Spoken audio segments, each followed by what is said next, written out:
Recorriendo la Constitución de 1949 del gobierno peronista, ¿no? Seguimos con eso. Sí, sí. Seguimos con el tema. Es un tema que los oyentes lo han recibido bien y que tiene una necesidad patriótica de ser difundido. Por lo tanto, creo que vamos a seguir varios programas con este tema. Claro. Mirá, para hoy yo quería comentar la parte de la Constitución del 49 que se llamaba Derechos Especiales, el capítulo 3 de la nueva Constitución del 49. Claro, que tiene que ver con el trabajador, la familia, la ancianidad y algunas cuestiones de cultura y educación. Por lo menos el título del capítulo 3 de esa Constitución está numerado así. Exactamente.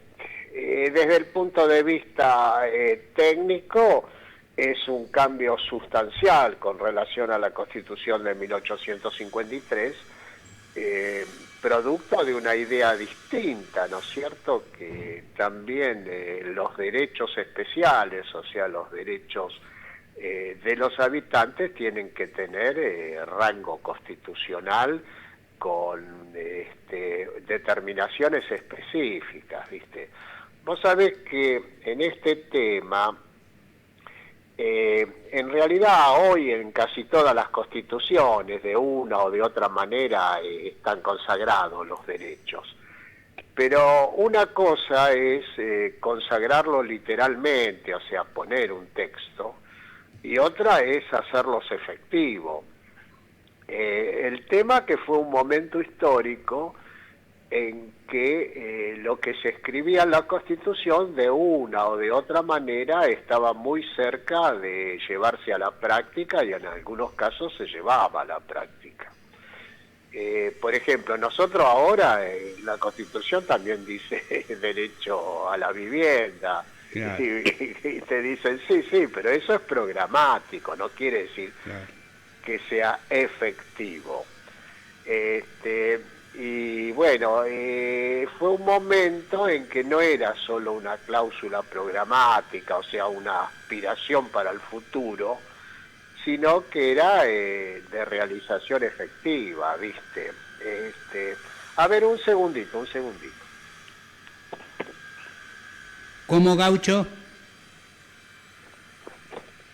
Hola. No, sí, hola, porque quería agarrar para leer algunas cosas. Se le llamaban derechos especiales, que eran derecho, por ejemplo, de la ancianidad, y otros 10 derechos fundamentales: derecho a la asistencia, a la vivienda, a la alimentación, al vestido, al cuidado de la salud física, a la salud moral, al esparcimiento, al trabajo. Cuando el Estado y las condiciones lo permitan, la ocupación por medio de la labor terapia. Estoy leyendo los derechos a la ancianidad. La ocupación por medio de la labor terapia productiva ha de ser facilitada. Derecho a la tranquilidad y al respeto. Este capítulo de derechos especiales también incluía los derechos del trabajador, que ahora los vamos a ver en detalle, el derecho de la familia, el derecho de la educación y la cultura. O sea que, también la Constitución cumplió un rol educativo de masas, porque que un derecho esté en la Constitución facilitaba en ese momento político que la gente lo reclame y trate de hacerlo efectivo, ¿no es cierto? Claro.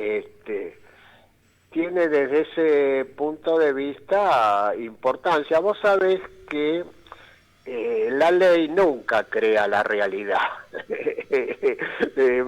Marx hablaba de la ilusión de los juristas, que pensaban que la ley crea la realidad. Claro. En realidad, la realidad está primero y después viene la ley. y después viene el reconocimiento legal. Por eso es necesario cambiar la realidad para poder cambiar la legalidad, ¿viste? Eso lo sabés muy bien vos porque sos abogado. No, pero en nuestro pueblo también, si no se cambia el contenido esencial del Estado, no se puede cambiar la realidad, ¿viste? No Claro. va cambiando a cuenta gota. No, pero está bien lo que decís, esa ilusión de la ley, de que es la que construye la realidad. Después el hecho de que existe una ley que se logra con la lucha, con los reclamos, con la movilización, facilita después la pelea por la efectividad de ese derecho, ¿no? Efectivamente. En la ley puede estar los derechos más bonitos. Si no se garantiza su cumplimiento efectivo, es simplemente un texto de papel, ¿viste? Una frase escrita, ¿viste? Ese momento, 1947, 48, 49, 50, 51, estaba muy cerca de lo que se escribía en la Constitución, se vivía en la práctica.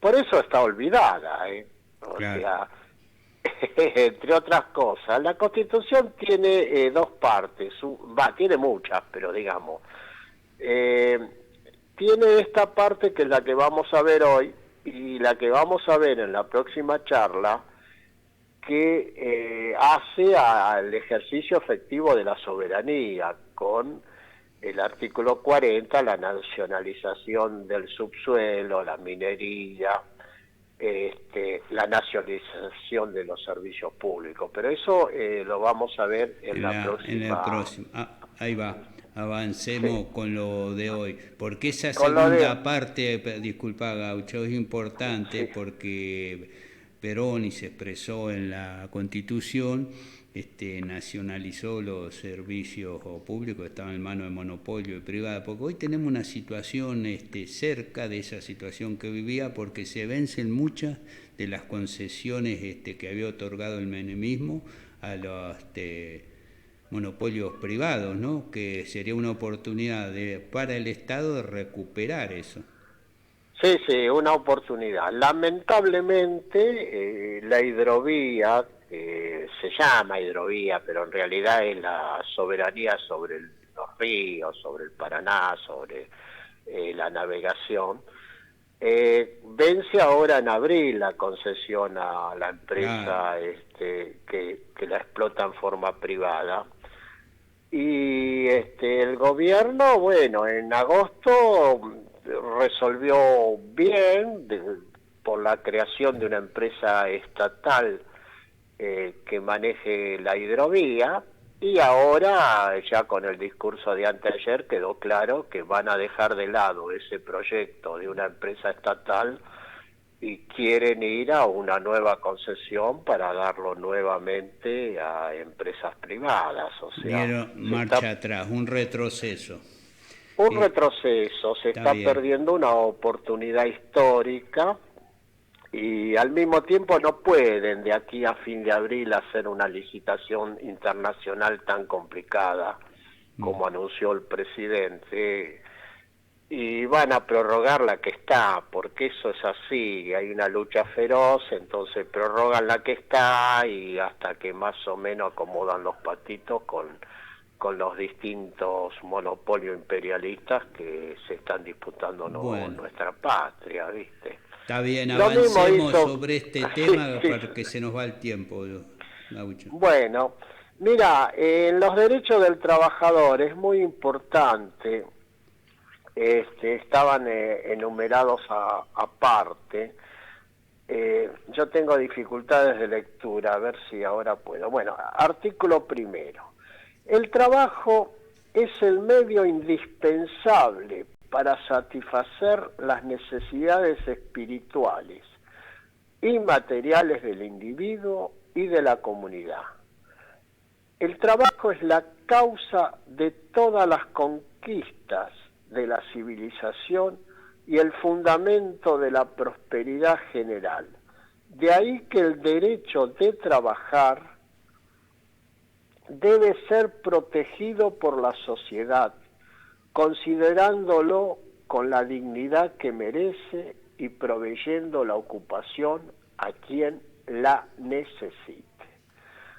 Esto es teóricamente, y después fue en la práctica, la consagración del derecho al trabajo, que es distinto al derecho del trabajo. O sea, nosotros estamos acostumbrados a un derecho del trabajo, o sea, que regule la jornada de trabajo, que regule el sueldo, que regule las vacaciones, que regule el aguinaldo, pero eso es el derecho del trabajo. Trabajando uno tiene determinados derechos.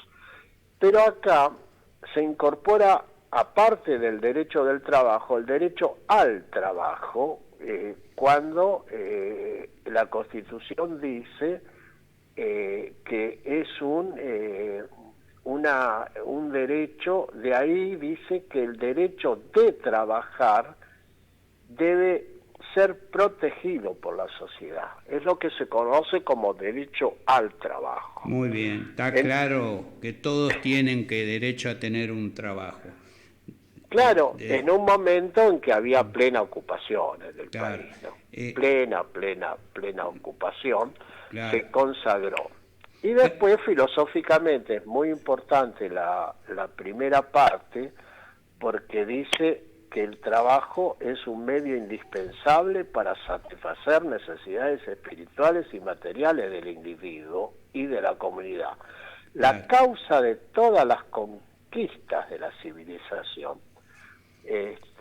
Bueno, me parece incluso filosóficamente un tema avanzado. Claro, porque pone al trabajo en el centro, ¿no?, del desarrollo de las sociedades, de la civilización, de la humanidad, es decir, como generador de toda la riqueza y lo que se goza, ¿no?, como individuo. Así es. Y después se refuerza esta misma idea en el artículo 2, cuando dice, siendo la riqueza, la renta y el interés del capital frutos exclusivos del trabajo humano, la comunidad debe organizar y reactivar las fuentes de productividad en forma de posibilitar y garantizar al trabajador una retribución moral y material que satisfaga sus necesidades vitales. O sea que filosóficamente no se necesita ser marxista para aceptar esto, reconoce que el trabajo es la fuente de toda riqueza y de todo progreso. Acá entraría en este segundo artículo, derecho a una retribución justa, lo que vos decís del derecho del trabajador. Una vez teniendo un trabajo, tenés otros derechos. Yo, Gaucho, te iba a proponer, si a vos te parece, por razones de tiempo en la radio, si en vez de leer todos los diferentes artículos de este capítulo, si querías mencionar los títulos. Bueno, y exactamente, después tenemos muy importante el derecho de exigir condiciones dignas y justas para el desarrollo de la actividad y el derecho de los trabajadores al bienestar, cuya expresión mínima está en la vivienda y las condiciones dignas del trabajo. Y después, finalmente, el derecho de agremiarse. Vos sabés que esto, que tiene mucha importancia porque llevaron a rango constitucional, lo leo, es cortito, sí, en el artículo 10, el derecho de agremiarse libremente y de participar en otras actividades lícitas destinadas a la defensa de los intereses profesionales, constituyen atribuciones esenciales de los trabajadores que la sociedad debe respetar y proteger, asegurando su libre ejercicio y reprimiendo todo acto que pueda dificultarlo o impedirlo. Acá aparece con rango constitucional lo que se llama derecho sindical, el derecho a agremiarse.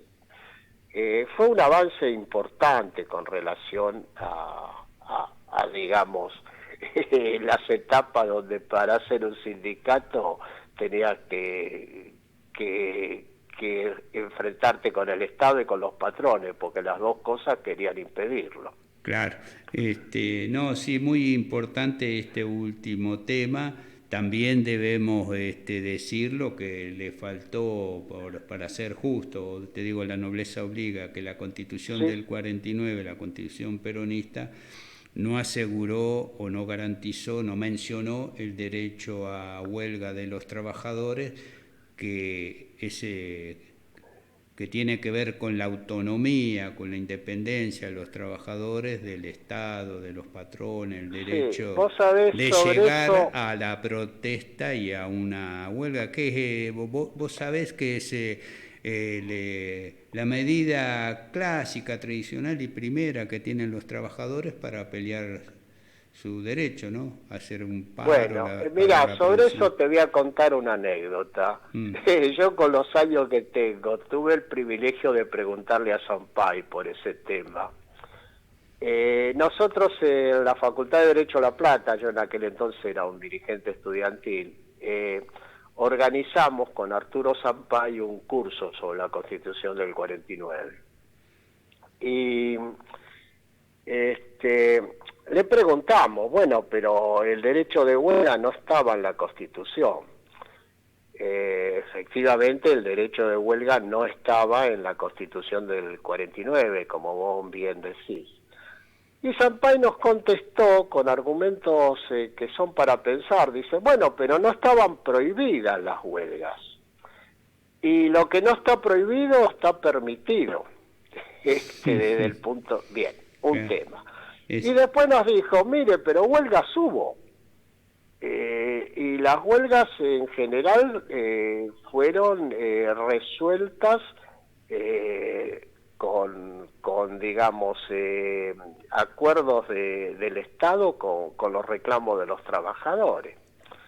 Es decir, es cierto de que no estaba explícitamente establecido el derecho de huelga, pero tampoco estaba prohibido. Claro. Esta conversación que vos tuviste con Sampaio, que es uno de los constitucionalistas que participó en la elaboración, ¿qué año fue? Porque el peronismo reprimió algunas huelgas. Sí, no, esto fue después, esto fue en el, 63, 64, sí. Sobre todo en el año 51, viste, ya no en el primer gobierno de Perón, pero sigue en el principio y segundo. No, por supuesto, no es que era un gobierno obrero, era un gobierno de la burguesía nacional. Tenía defensa del país, cosas antiimperialistas, y tenía el contenido de clase de burguesía nacional. Y con respecto al movimiento obrero, identificaba a la clase obrera con el Estado, ¿no? También fue una parte de la política del... Hubo una integración de los sindicatos a la política de desarrollo y de defensa nacional, pero a su vez era un momento en que, digamos, la tasa de plusvalía estaba bastante equilibrada y los trabajadores ganaban bastante bien. Seguro. Por lo tanto, era una integración a un momento de un Estado que protegía, digamos, la industria nacional. Ahí aparece muchísimas pequeñas empresas, pymes, se desarrollan en esos años. Seguro. Particularmente metalúrgicas y de la construcción. Bueno, Gaucho, te saludo porque se nos ha ido el tiempo. Seguimos la próxima semana desarrollando este tema que tiene que ver con la Constitución del peronismo en 1949. Bueno, un saludo muy grande para vos y para todos los oyentes. Un abrazo, buenas tardes, Gaucho. Chao.